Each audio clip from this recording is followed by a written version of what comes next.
வணக்கம். இந்த உலகத்துல எல்லாருமே நல்லா இருக்கும்னு ஆசைப்படுறவங்கள எத்தனை பேர் இருப்பாங்க? நான் மட்டும்தான் நல்லா இருக்கணும்னு ஆசைப்படுறவங்க எத்தனை பேர் இருக்கும்? வச்சு தான் வளரணும்னு ஆசைப்படுறவங்க அப்படி எத்தனை பேர் இருப்பாங்க? நம்ம இல்லாமல் இருக்கவங்க நமக்கு என்னங்க, நம்ம வரைக்கும் சரி பண்ணிட்டு அப்புறம் மற்றவங்களுக்கு உதவும். ஸோ யார் இப்படி எந்த வாழ்ந்து காட்டணும், ஜெயிச்சு காட்டணும், நம்ம குடும்பத்தை பார்க்கணும், நம்ம பிள்ளைகளை பார்க்கணும்னா இன்னைக்கு இந்த காலகட்டத்தில் போராடிக்கிட்டு இருக்காரு. ஸோ அவங்களுக்கு எப்படி வாழணும்னு சொல்லிடுறேன். இப்போ ராசி அடிப்படையில் சொன்ன ஒருத்தர் ஈஸியாக புரிஞ்சுக்கணும் தான். இப்போ ராசி நான் ராசின்னு சொல்ல விட கூட சொல்லலாம். இது எப்படியோ இப்போ நம்ம சந்திரனை மையம் வச்சோ லக்னம் மையம் வச்சோம்.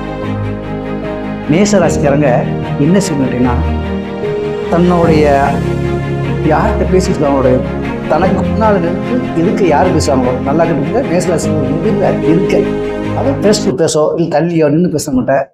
ஒன்றும் சார்ந்த வார்த்தை பேசணும், இல்லைன்னா இனிமையான வார்த்தை பேசணும். ஒன்றும் பிடிக்கலையா இந்த நைஸா அந்த வார்த்தை சிரிச்சுட்டு போயிடணும். ஏன் நான் சொல்றேன் அப்படின்னா அந்த வார்த்தைகளை விட்டுட்டேன்னு வச்சுக்கோங்க, உங்களுடைய முன்னேற்றத்துக்கு எங்க போனாலும் தெருவில் பார்த்தாலும் சரி எந்த இடத்துக்கு உங்களை டிஸ் பண்ணிட்டே இருக்கும். மோகடிக்கிற வார்த்தை பேசணும், இல்லைன்னா வெறுக்கிற வார்த்தை பேசணும், இல்லைன்னா உங்களால ஒரு திருப்தியான அவனை நிலையில பேஸ் பண்ண முடியாது.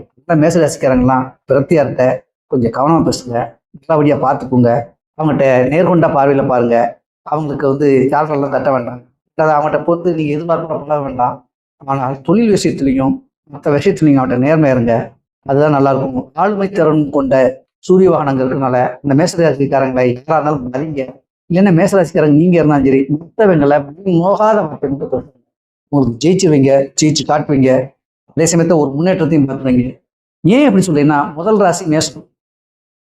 அப்போ முதல் ராசி மேசம்னு என்ன செய்வீங்க? பிள்ளையார கும்பிடலாம் அப்படின்னு சொல்லுவீங்க. பிள்ளையார மட்டும் கும்பிட்டா மட்டும் போதாதுங்க.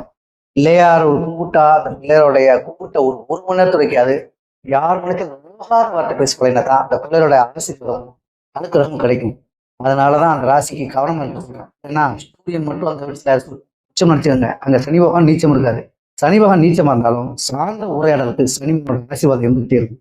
அது மட்டும் இல்லைங்க, செவ்வாய் ஆட்சியில இருக்காரு. இப்ப செவ்வாய் ஆட்சியா இருந்தா நினைச்சுவாரு உங்களை நல்ல முறையில கொண்டு போய் வைக்கக்கூடியது. அவருக்கு கெத்தோட பேசினார்தான் கெத்த காட்ட வைப்பாரு.